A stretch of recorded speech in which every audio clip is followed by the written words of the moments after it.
You're watching the Battered Fans Network. Since 96, MLS has been the youngest soccer league. From 10 teams to 30, playoffs to parity. Battered MLS bring local guests to cover games. Analysis firsthand, not Google like other lames. Stats and recaps cover the West and East. Can't forget, we're on Sean Johnson, watch every week. DPs for the elite, 10 can get you the vets. Playoff trees as American as it gets. It's time to turn off the world, grab a drink and let's go. We're Battered MLS fans, so lock in on the show. Battered MLS fans, so lock in on the show. No question about it. I am ready to get hurt again.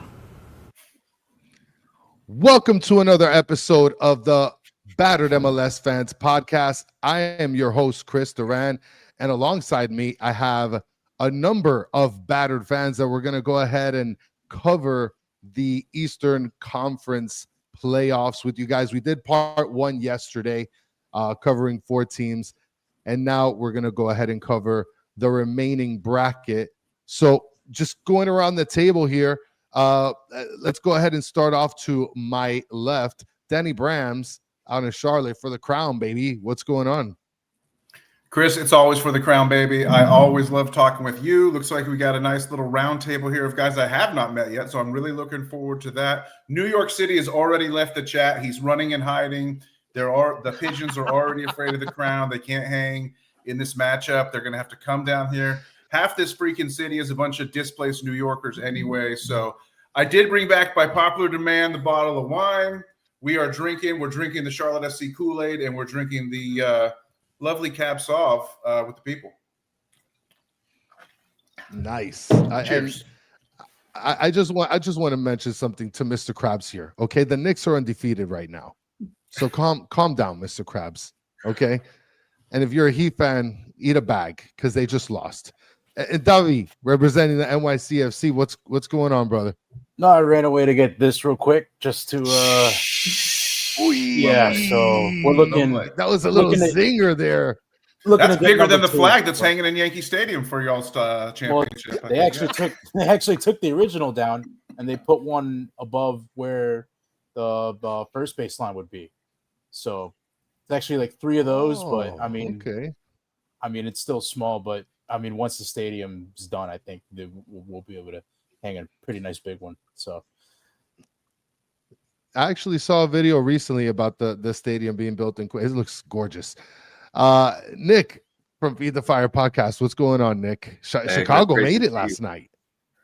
That was quite the match to be at, man. My voice has finally recovered. I made sure I was over the vaporizer, drinking my hot tea, knowing that I'd be on with you tonight and all these fine gentlemen over here. So ready to talk some playoffs, ready to keep the fire going. And Kyle showing up from the one team we agree on, representing Philadelphia Union. What's up, Kyle? Hey, Chris. Thanks for having me on. Long-time listener, first time on the show. Appreciate you having me on. Yeah, good vibes right now. And as a Chicago for Nick, both our first and second team are still in the playoffs. Both MLS and MLS Next Pro. So looking forward to a fun week in Chester, and we'll see what happens. Well, you definitely won people over like Mr. Krabs with that flag that you got behind you with the Dolphins Super Bowl flag. So for those of you that are Dolphin fans, you definitely won them over. This Eastern Conference, we talked about it. Bad year. It's a bad year for being a Dolphin fan. Oh my gosh. You guys always have 72. You guys are more than welcome for that. We got a ring for that as well. So yeah, well, and that's kind of crazy, Davi. I want to bring something up here because we talked a little bit about this in the beginning of the show, how the East is definitely like a powerhouse, right? It's going to be, like you said, Kyle, like a bloodbath. What are your, like, I mean, I guess before we talk about expectations for the entire bracket, what do you think about the simple fact that like everybody's been so competitive in the East, Kyle, and the West hasn't really been that competitive? I mean, for me, when you look at like a Orlando City with 53 points, I mean, last year that would have gotten you.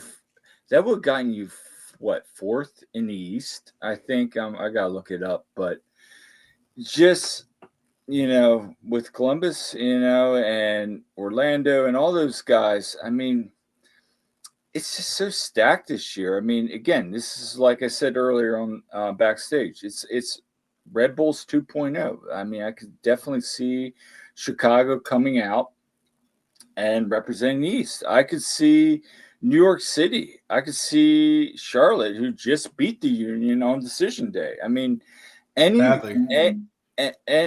well, we can talk about that. I think there's a couple things up and down, but in all fairness, you won. Tip the cap. But no, I mean, I think the East is just the better team. Now you still got Vancouver, you still got LAFC, and who knows? Is San Diego a sleeper? Maybe, but I'm feeling very, very confident that the MLS Cup winner will come out of the East.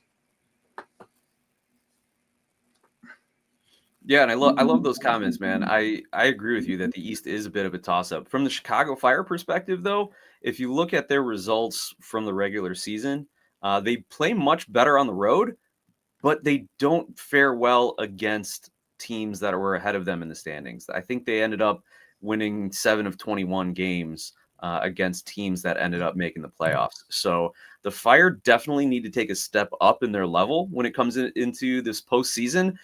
But if the Orlando match was any indication, they're right about there. So I don't know how much you guys watched of that game, but the Fire were just on a completely different level than the Purple Lions down there in Orlando.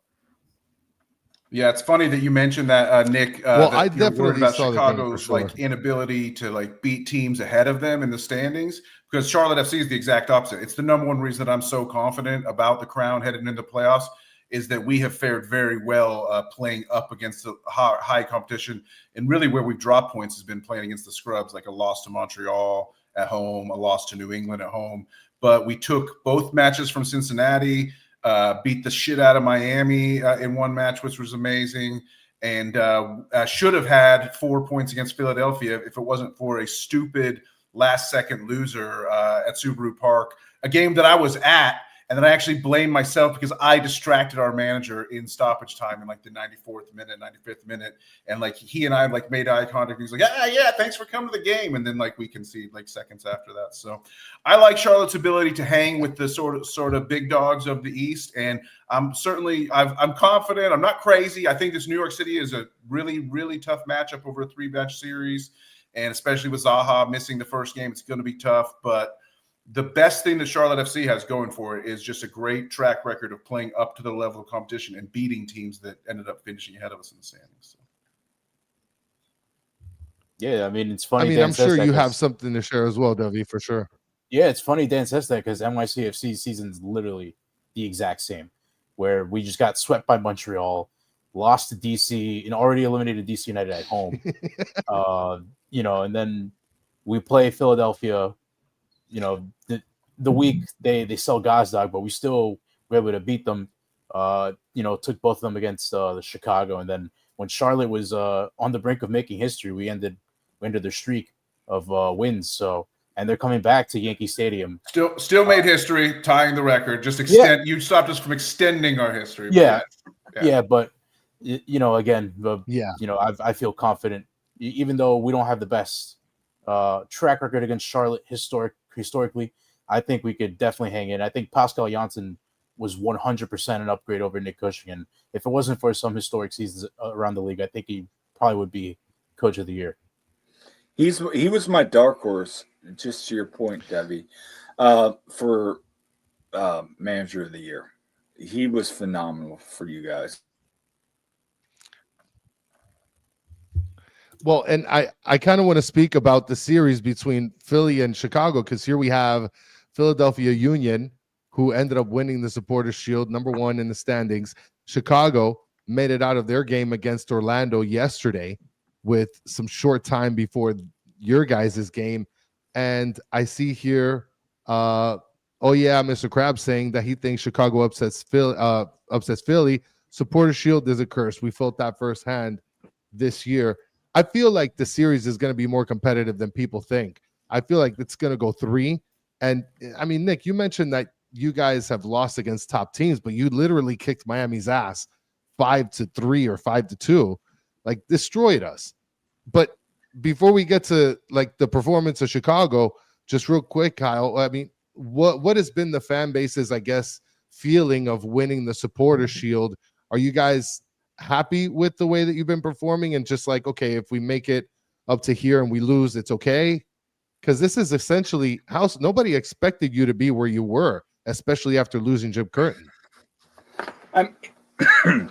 Excuse me. I mean, you talk about that, but excuse me. I was in the press conference when they announced Bradley Carnell. I mean, you lost a decade manager and Jim Curtin, a legacy. Yeah. Having said that, your friend, our friend Todd Lewis, and interviewed Indiana Vasiliev early in the season, came over with Carnell from St. Louis, and basically what Indy said was very interesting, because I heard this comment. The culture was there. Curtin had built that culture, but Carnell just enhanced it. And now you had Ernst Tanner has his hire, and top to bottom now, for the first time since I've covered this team, it's all like it's a machine. Like everybody's teaching the same system. Everybody's on the same page. Are there deficiencies? It's Red Bull soccer. We know how it is. But the thing that continues to impress me with this team is the buy-in from the players, the work ethic, going down there weekly, covering the team in practice. I mean, there are practice sessions where, and it's not a bad thing, they're just competing like it's an MLS match. And that's promising. And again, like I say to Danny, tip the cap. It's great culture. I mean, it's a great culture. Charlotte owns the Union at Bank of America Stadium. That's fair.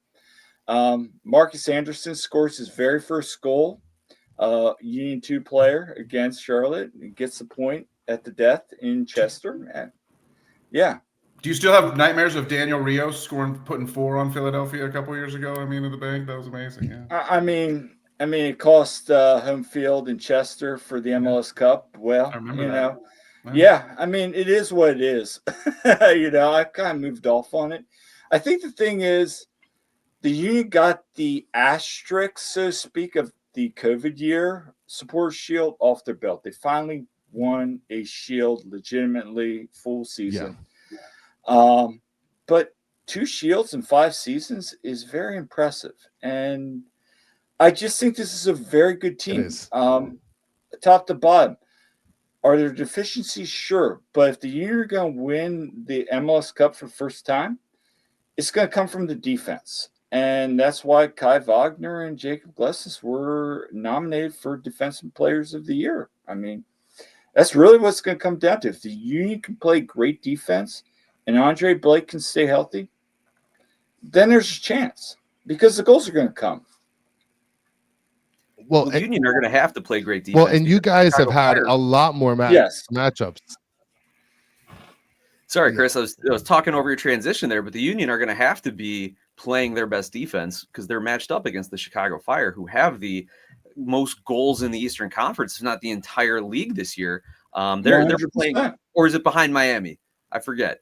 But the Fire are just on fire when it comes to their offense. You've got Hugo Kuipers, who finished, I think, top 6 or 7 in the Golden Boot race. You've got Philip Zinkernagel, who has over 30 goal contributions on the year, about even with his goals and assists too.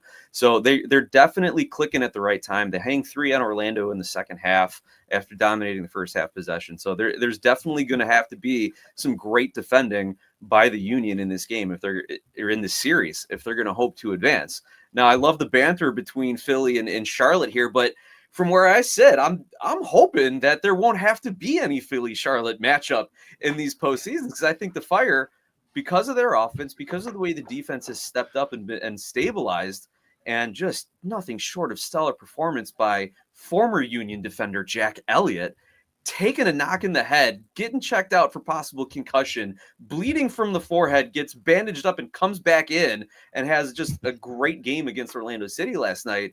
There's a lot of storylines here between the offense and defense of Chicago and Philly, between Jack Elliott making his return with the postseason.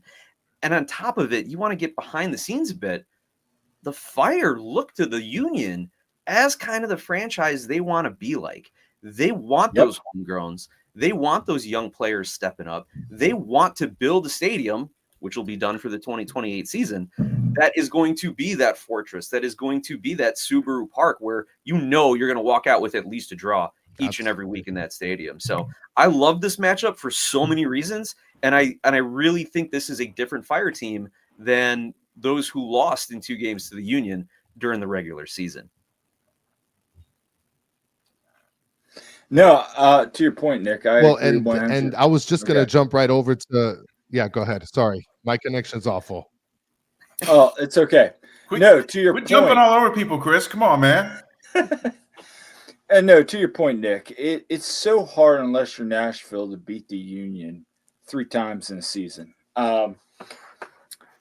Yeah, Danny, I get you. They had B.J. Callahan, former Philadelphia Union manager, assistant manager, is the backbone and crux of this franchise right now. But hey, credit to him. He's been phenomenal. Nashville's been phenomenal this year. I agree with you 100% storylines. Jack Elliott's return. 90 seconds for being maybe the 2022 MLS Cup MVP, maybe. Who knows? But just a lot of the history there with Elliott. I remember talking to Marlon LeBlanc, last year's former Union 2 coach, who scouted, Jack Elliott, brought him to West Virginia, and just stories about meeting Jack and that transition. Now to see him blossoming, to see, like you said, the attack. I mean, Chicago's attack's like going to be the storyline of this match, and it's going to be the offense versus defense. And also, Gutman has had an amazing season, and I just think this is going to be probably a sleeper matchup because everybody's going to say, hey, it's going to be Philly in 2, move on to the next round. No, I think this is going to be the dark horse match of the opening round in the East. No. Yeah, and I did my show earlier in the week. I do think it's going to be 3 games. I'm looking at this as, oh man, we're gonna beat Orlando and then fall to Philly. We haven't had a good track record against them this year. They've been playing so consistent and so well. Then last night happened, and then I'm seeing all the comments in here about good work knocking off the Mickey Mouse Club, supporter shield curse, all this other stuff, and I don't know, man. Maybe what's in my cup is coming from Danny's bottle too. But I'm feeling pretty good about what's going on in Chicago right now. You're daring to dream, my friend, and I love to see it. I can say from the experience as a Charlotte FC fan, we hated playing Chicago this year, and that's a club that we actually have had a pretty good track record against in our 4 seasons. But this year was tough. You mentioned Zinkernagle. He's given me sort of a PTSD feeling as a fan because he blitzed us in the 1 game, and then we had a nice second half. The loss we had at Chicago was kind of one of our low points of the season, where Dean Smith credits that as the halftime adjustments that were made in that match actually kind of set us up to go on a run afterwards. But Chicago's been tough this year, and I do think you're right. As I watch as a neutral on that 1-8 matchup, I agree. Philadelphia has set the standard. They are a class of this league. They're deserved Supporter Shield winners, but they got their hands full with Chicago, I think. Thank you. Good to hear support from the East Coast there. Love it. Cheers, man.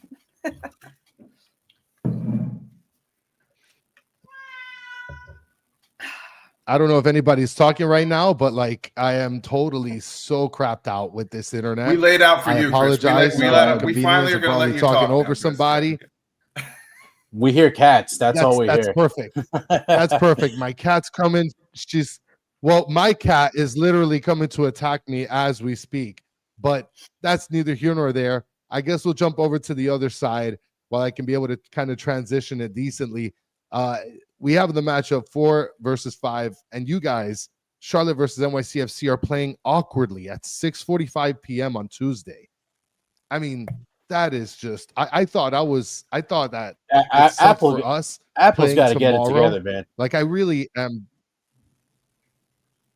They got to get it Yes. together. I mean, 'cause Davi, that's got to be off. I mean, Danny, you're going to be going, but how is Saturday just empty? Like, how is there no games the first Saturday? Scared in of the college postseason? football, I guess, is the only thing I can think of. Yeah.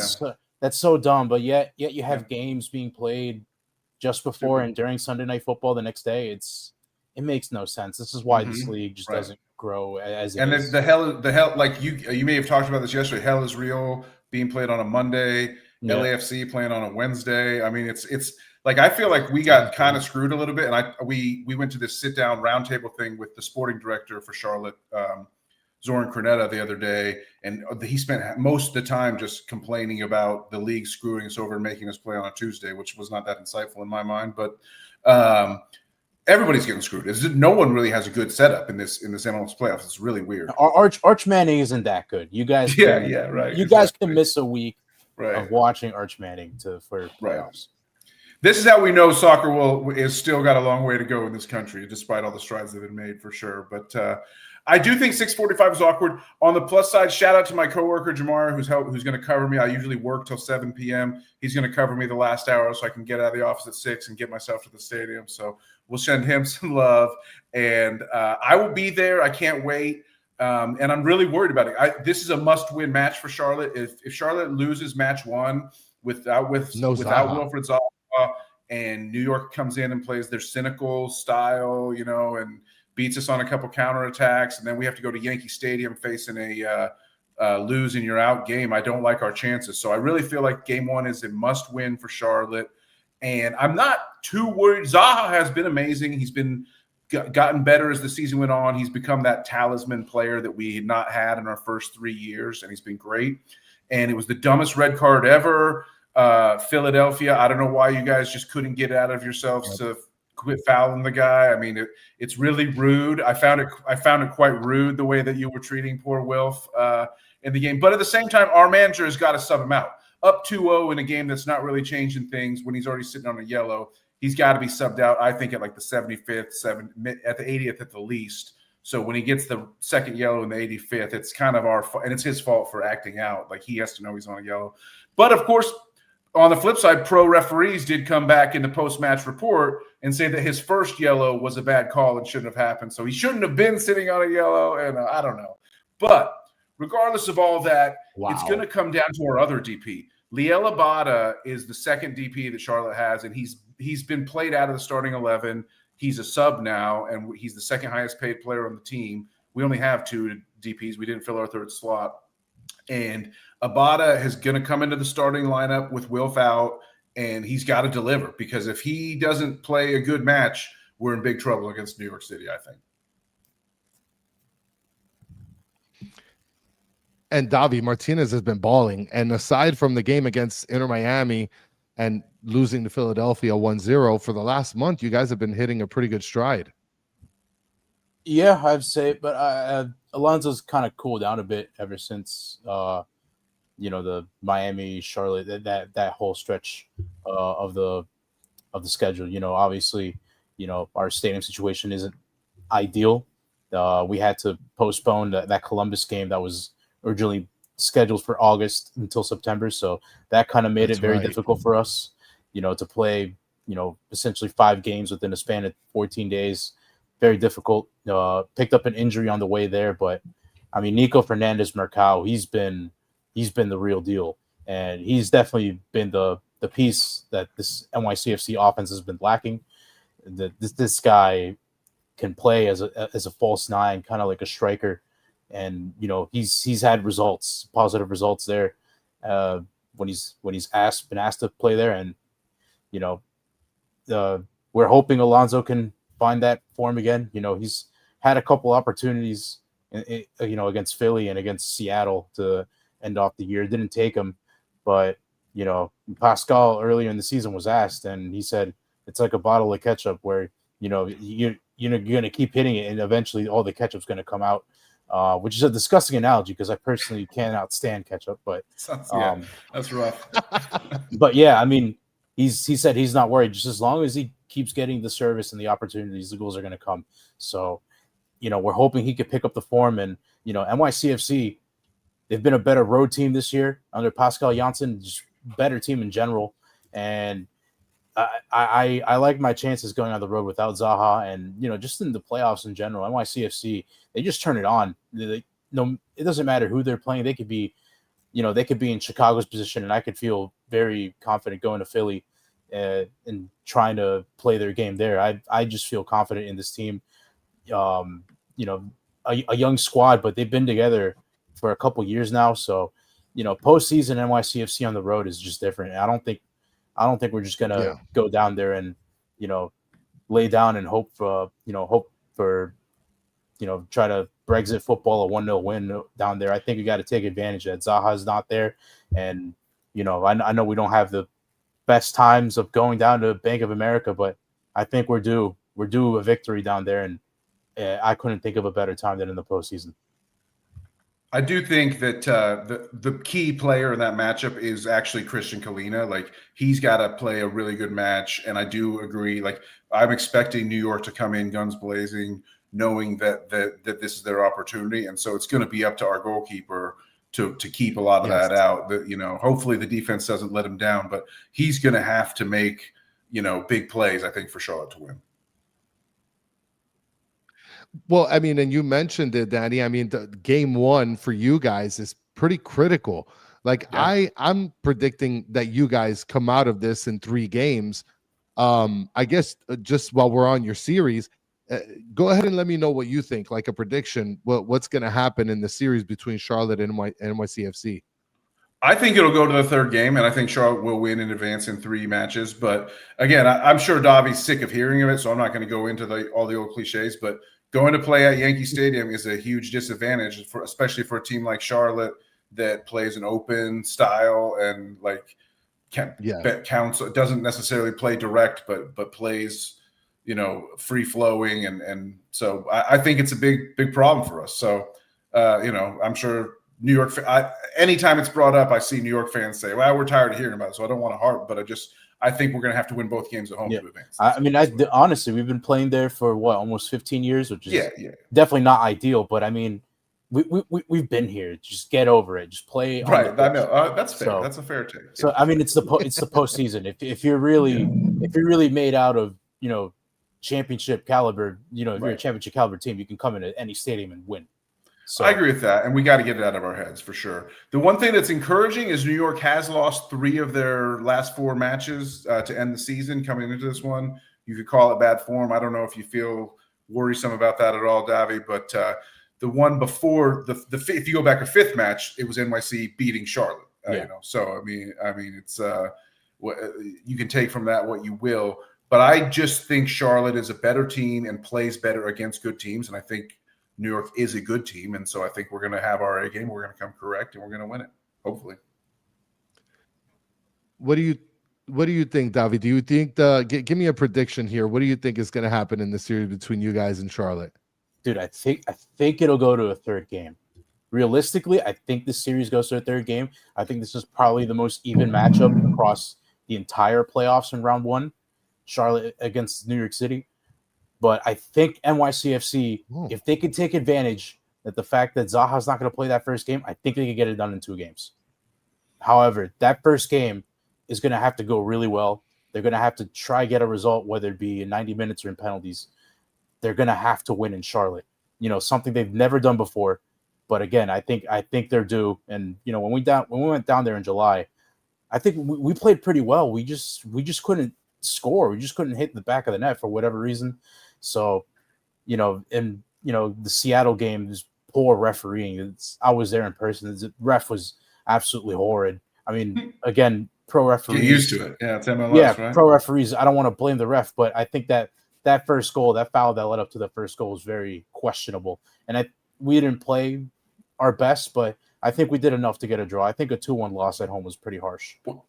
One thing that was helpful for Charlotte in that match you mentioned here in Bank of America was we had an early goal, right? Charlotte got a 15th minute goal, 16th minute goal, I think, from Toklamati, and so we left New York chasing. If we can get that again, we'll be in a good position. Because I agree with you, Davi. I think New York wins in 2 or Charlotte wins in 3. And it's going to come down. I mentioned Kalina earlier. 2 of our 3 matches in the first round against Orlando last year went to penalties. So don't put it past Dean Smith to play a really pragmatic style and play for those penalties because he knows Kalina can win shootouts. Yeah. And we'll see. But the first match, it's almost like whoever wins the first match wins the series is kind of what I'm saying. And also, again, last year when we went down to Cincinnati for game 3, we did not play well at all. We just kind of sat back, defended, got really lucky that Cincinnati, with their million opportunities, just didn't find the back of the net. And then, the penalty shootout was very stressful because, you thought one team was going to win. We missed, they missed, we missed, they missed. And then, Micha ended up stepping up and blasting the penalty into the back of the net. So we could definitely play ugly, hang in there, and win on penalty kicks because our goalkeeper isn't a slouch either. So finally getting the respect he deserves, with the goalkeeper of the year nomination. Hopefully he gets to win it this year. And I think Matt Freese should be the starter for the USMNT going into the World Cup next year. 100%. And everybody agrees. So what do you think is Chris Brady would like a word. Absolutely. But... What do you think, exactly David? where my head went, Nick. Oh, Chris Brady. I mean, the numbers are against Brady. David, what do you? Defense is so Go bad, ahead, but sorry. At the same time, I mean, the guy's got all the upside. He's learned how to play with his feet. He's even better than Gaga Slonina was, who was a record transfer, I think, for a keeper over to Chelsea. So there's going to be some real competition in that USMNT goalkeeping camp. Play better than Galese, I can tell you that. Galese did not play well in that game at all. Yeah, he played awful. Was he even playing? I was going to ask quickly, Davi and Danny. Yeah. Davi, I was going to ask you real quick before I jump back over to Danny Brams. What do you think is going to be the end result for Philly and Chicago? Go ahead, Nick.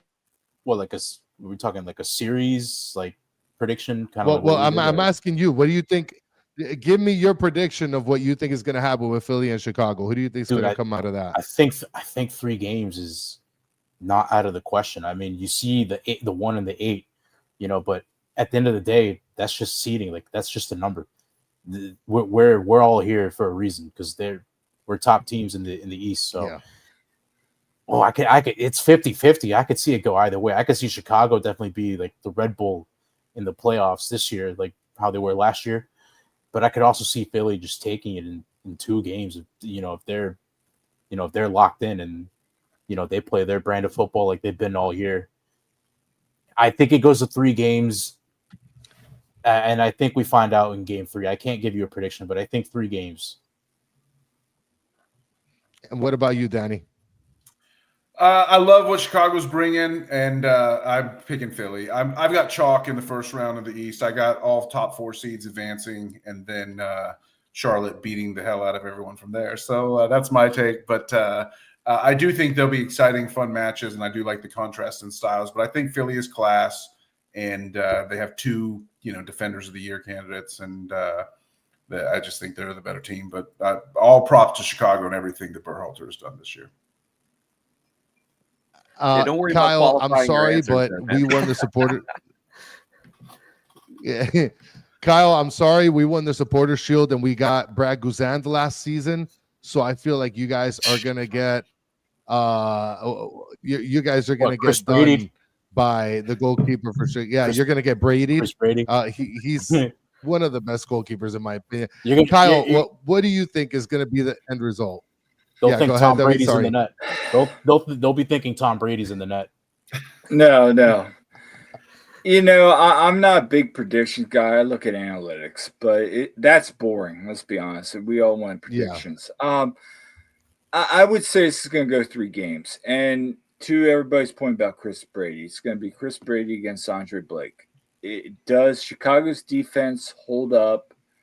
And does the Union's defense hold off the attack with Bamba, Kuipers, Zuckernagel, and Gutierrez?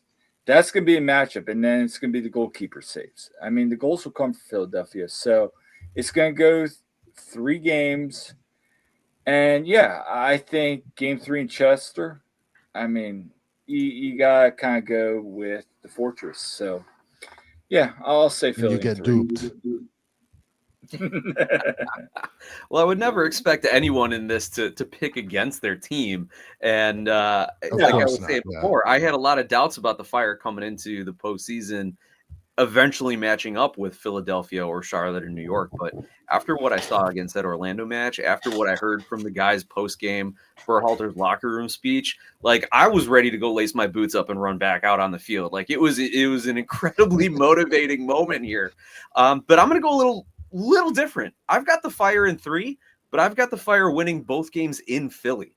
I think they're going to go get it done on the road like they've been doing. I think there's going to be a little bit more pressure on Philly to win a home game because of their supporter shield standing, because of all those things we've talked about, Curtin departing, Tanner doing everything he wants, all of that. I think the Fire are going to take advantage of it. We've seen the Fire play with a 3 center back system, a 2 center back system, depending on how much offense they need. I think the Fire will get it done. 3 games, 2 away wins. And from then on out, I don't even care. That's just going to be just happiness all over Chicago. That is a very ballsy prediction, and I like it. Very. Yeah, I hope you lose game fan, 3 on a Jack hey. Elliott own goal sleeper agent play. That'd be the best, most poetic justice. But to Nick's point, these are 2 of the best road teams in the Eastern Conference. That could very well happen. Yep, I believe that. Fire's Now, got a franchise record for road wins this season. So anything, and we've all said it. We know how good the East is right now. And honestly, I think this part of the bracket with these 4 teams is probably tilting just a little bit heavier than the other half of the bracket. You know, all offense to Ohio. Now, yeah, absolutely. I hope that neither of those teams make it all the way. Nick, real quick, who do you think is going to come out on top between Charlotte and NYCFC? Real quick, I'm going to go with Charlotte. More of a gut feeling than a tactical analysis, but I'm just going to go with Charlotte. What about you, Kyle? I'm going NYCFC, and this is no knock on you, Danny. Like I like what Janssen's done this year. I love Matt Freeze, and when they're on, they're so difficult to break down. So that's my thought. You And, know, and now what I want to, yeah, go ahead, Debbie. you know, when the Red Bull guys on Apple TV are saying NYCFC is a formidable opponent for anyone in the postseason, that's how you know we're doing really good. When the Red Bull guys are forced to talk about us for once on Apple TV, it's practically Red Bull TV on that damn show. It's Red Bull TV. So that's why I watch 360 on mute. I just don't want to hear. I don't want to hear what Sasha Kleshin or Dax McCarthy has to say. They're great guys. They're great. They're on Charlotte Soccer Show all the time. I love. Yeah, those guys. they're great guys, but they're Red Bull guys. Like They are. I appreciate their tactical analysis and everything outside of that. Fair point. I just want to mention something before we take a full look at the East Side. Soccer Daddy here is saying Todd Lewis appeared.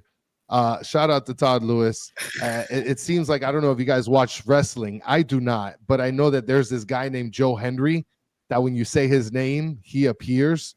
So apparently Todd Lewis is taking the form of Joe Hendry. So shout out to Todd the God in the chat. And Jillian is saying in the chat that Todd is multitasking. Hell yeah. Nice. Now, I'm going to bring up the East because I wanted to get your opinions on the other side, not just the bracket that you guys are in, but we also have Hell is Real, and then we also have Inter Miami against Nashville. Just real quick, all around. I'll start off with you, Kyle. Who do you think is going to come out as a winner between FC Cincinnati and Columbus Crew and Inter Miami and Nashville? Oh, Charlotte. I mean, not Charlotte. I mean, Cincinnati. 100%. I mean, now, the only thing I will say is this. I was talking to some people today about this. Like, if Pat Noonan doesn't get it done against Columbus, is he on the hot seat? I don't know. But they got so much talent there. And I think I just read that they were this year the only team in MLS in 3 seasons to have 60 points or something like that. That's incredible. So I think that Nashville, man, like I love what BJ's done there, but I don't know, man. They've been kind of falling apart here late in the season, so I'm gonna have to go Inter Miami. That's just my take, but I mean, if Mukhtar and Serge find the back of the net a lot, I no offense to you, Chris, that back line from Inter Miami is suspect at times. So It's that's Swiss my cheese. yes. So I could see Messi doing Messi things and his friends doing things, and everybody's happy at the end of the day. But Yeah, I'll go. last Yeah. ride for some of these boys too. So they're gonna Yeah, wanna yeah, make it count. yeah. So that's my take on that. And Nick, what do you think? Who do you think is going to come out on top of those series? I love that Nashville Miami matchup. I feel like this is a great rivalry growing with a lot of games Yes. played between them within the regular season and within some of the tournaments. But I'm going to go with Nashville over Miami, Cincinnati over Columbus, and then I want to see Nashville coming out of that top half of the bracket. I want a Nashville Chicago conference final. Because just the BJ Berhalter stuff will just blow up social media, and all conversation will be around that. So that's what I'm looking to have happen. They should have hired BJ full time. Like he should have been the manager full time. Hard to argue against results. Danny Brams, who do you think is going to come out on top on those two series? I hinted at it earlier. I think it's chalk in the East. I think it's 1, 2, 3, 4 advance. Columbus on the way down. Great team. Wilfred Nancy's awesome. Not sure Gajdag was the right piece to bring in to take him over the top, but he's very good at scoring penalties. I know that much. But I just like what Cincy does. I think Cincy just wants it more. As far as Nashville and Miami, I'll probably be rooting for Bane to show up and blow up the stadium like he did in Dark Knight Rises. That's the best case scenario for me. And I got to pick Miami because I remember when Nashville, when it was All-Star time. This is when I think of the Nashville in 2025, all I would think about is the whining fans complaining about Sam Surridge not being an All-Star. Why is Patrick Ajimong on the All-Star team instead of Sam Surridge? He's going for the Golden Boot. And all I got to say is because Patrick Ajimong is an American hero and Sam Surridge can go fuck himself. Miami beats Nashville easily, and then they'll probably beat Cincy, and then they'll lose to Charlotte in the Eastern Conference Finals.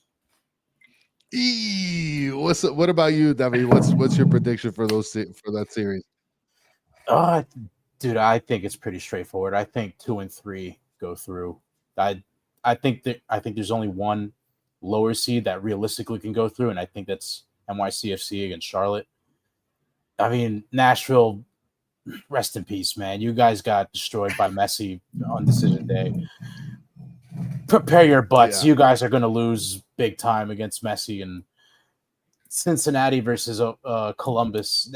I think that rivalry will go to 3 games, and I think Cincy just edges it. I think Evander does just enough for them to go through. I like the fact. I mean, you guys were very honest and open, and you guys made some bold predictions. Nick's got Chicago winning on the road completely against Philly, and I think that is bold, and I think it's possible. So I want to thank you guys so much for hanging out with me and us and the chat tonight. Let everybody know where they can find your stuff, guys. Starting off with Kyle. Thank you so much for coming on. Kyle, let everybody know where they can find you. Yeah, you can find us and my wife, who is One Team We Agree On, at www.theoneteamweagreeon.com. We got articles, Union 2 and Philadelphia Union, and you can find our podcasts on all your major social media platforms and on YouTube, theoneteamweagreeon.com. Thanks for having me on. Yeah, man, absolutely. Nick, let everybody know where they can find your stuff. Great. Wherever you get your podcasts, look up the Feed the Fire podcast. Also on YouTube and social media at Glasshouse Soccer. And you can email me if you want to chat directly, glasshouseSoccer@gmail.com. Always a pleasure to sit down across the screen from you, Chris, and hang out with such fine gentlemen as you compiled here tonight. Thank you, guys. Yeah, man, it was a blast. Davi, let everybody know where they can find you before my computer explodes.